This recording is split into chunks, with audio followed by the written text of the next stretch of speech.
नीलकंठ वर्णी। अपने जीवन के शुरुआती वर्षों में घनश्याम ने लगातार अपने दिव्य गुणों और ज्ञान फैलाने की इच्छा को प्रदर्शित करते हुए कार्य किए।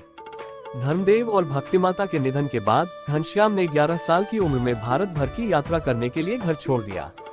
उनकी 7 साल की यात्रा हिंदू सनातन धर्म के आदर्शों को फिर से स्थापित करने पर केंद्रित थी। इन वर्षों के दौरान उन्हें नीलकंठ वर्णी के नाम से जाना जाता था। नीलकंठ केवल कुछ ही संपत्ति लेकर घर से निकले, एक लंगोटी, एक छोटा सा धर्मरथ, एक मूर्ति और एक भिक्षापात्र। उन्होंने केवल आवश्यक चीजों के साथ यात्रा की, अपने परिवार और अन्य सांसारिक संपत्तियों का त्याग किया और लोगों को भगवान के करीब लाने की अपनी आजीवन यात्रा जारी रखी। नीलकंठ की यात्राएं भारत के विविध भूभागों में 12,000 किलोमीटर से अधिक तक फैली हुई थी। हिमालय की ठंड से ढकी चोटियां, असम के जंगल और दक्षिण के समुद्र तट।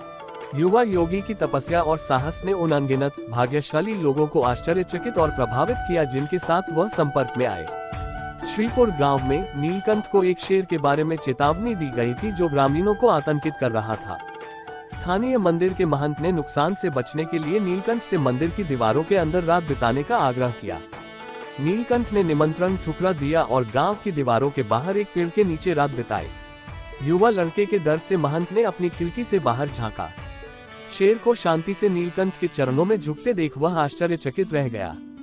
नीलकंठ के निडर व्यक्तित्व ने ईश्वर प्राप्ति की राह पर चल रहे लाखों साधकों के जीवन में साहस का संचार किया। हिमालय से यात्रा करते समय नीलकंठ ने वर्ष के सबसे ठंडे महीनों की गंभीर जलवायु को सहन किया, एक ऐसा समय जब हिमालय के निवासी भी गर्म तापमान की ओर पलायन करते थे। शारीरिक चुनौतियों के बावजूद नीलकंठ विष्णु को समर्पित मुक्तिनाथ मंदिर तक पहुंचने के लिए 12,500 फीट की ऊंचाई पर चढ़े। यहाँ उन्होंने कठोर तापमान, बर्फीली बारिश और तेज हवाओं के बावजूद तपस्या में लगे हुए 4 महीने बिताए। नीलकंठ जिस भी गांव से होकर गुजरते थे, वहां के लोगों का ध्यान अपनी ओर आकर्षित करते थे। ऐसे ही एक गांव में पिबेक नाम का एक ब्राह्मण नीलकंठ को मिलने वाले ध्यान से ईर्ष्या करने लगा। उन्होंने नीलकंठ को गांव छोड़ने के लिए मजबूर करने का संकल्प लिया। जब नीलकंठ साधुओं के एक समूह को प्रवचन दे रहे थे तो पिबेक ने उनका सामना किया और अपनी जान को खतरा बताया। पिबेक का गुस्सा तब और बढ़ गया जब उसकी धमकियों का जवाब नीलकंठ के चेहरे पर एक शांत मुस्कान के साथ आया।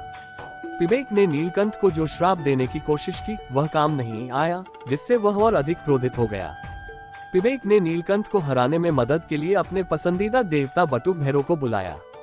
हालांकि बटुक भैरव ने पिबेक को चेतावनी दी कि उसके काले जादू का नीलकंठ की शक्तियों से कोई मुकाबला नहीं है और उसे अपनी गलतियों के लिए पश्चाताप करना चाहिए। अंततः नीलकंठ की दैवीय क्षमता को महसूस करते हुए पिबेक ने उनसे क्षमा मांगी। जवाब में नीलकंठ ने अनुरोध किया कि पिबेक काला जादू करना छोड़ दे, प्रतिदिन शास्त्र पढ़े और प्रतिदिन विष्णु की पूजा करे। नीलकंठ ने भारत में ऐसे समय की यात्रा की जो ऐसे लोगों से त्रस्त थे जो ईश्वर में विश्वास को हतोत्साहित करते थे और दूसरों को अंधविश्वासों और काले जादू में विश्वास करने के लिए गुमराह करते थे। अपनी यात्राओं के माध्यम से नीलकंठ ने आस्था, भक्ति और नियम की हिंदू अवधारणाओं को पुनर्जीवित किया। ये उदाहरण नीलकंठ की यात्राओं से प्रेरित सुधारों के उदाहरण हैं। अपनी यात्रा के दौरान उन्होंने एक सच्चे गुरु से मार्गदर्शन भी मांगा जो 5 शाश्वत संस्थाओं, जीव, ईश्वर, माया, ब्रह्मा और परब्रह्म की प्रकृति के बारे में उनके सवालों का जवाब दे सके।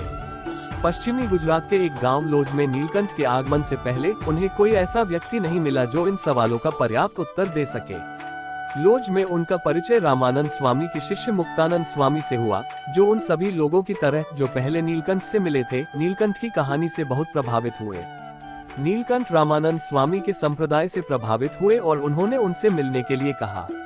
तब उन्हें सूचित किया गया कि यद्यपि रामानंद स्वामी दूर थे, उनके लौटने तक आश्रम में रहने के लिए उनका स्वागत है।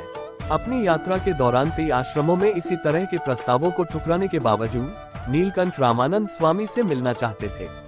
वह आश्रम में रहे और रामानंद स्वामी की वापसी की प्रतीक्षा करते हुए आश्रम में अन्य साधुओं के साथ सेवा की। इसी बीच उनकी रामानंद स्वामी से मिलने की इच्छा बढ़ी। 9 महीने के बाद नीलकंठ की मुलाकात लोज के पड़ोसी गांव पिपलाना में रामानंद स्वामी से हुई।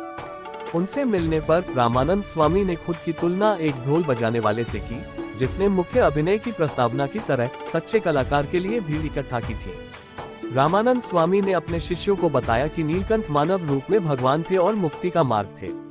रामानंद स्वामी ने नीलकंठ को दीक्षा दी और उनका नाम बदलकर नारायण मुनि और सहजानंद स्वामी रख दिया। ऐसी ही भगवान की स्टोरी के लिए चैनल को सब्सक्राइब करें और वीडियो को लाइक करें।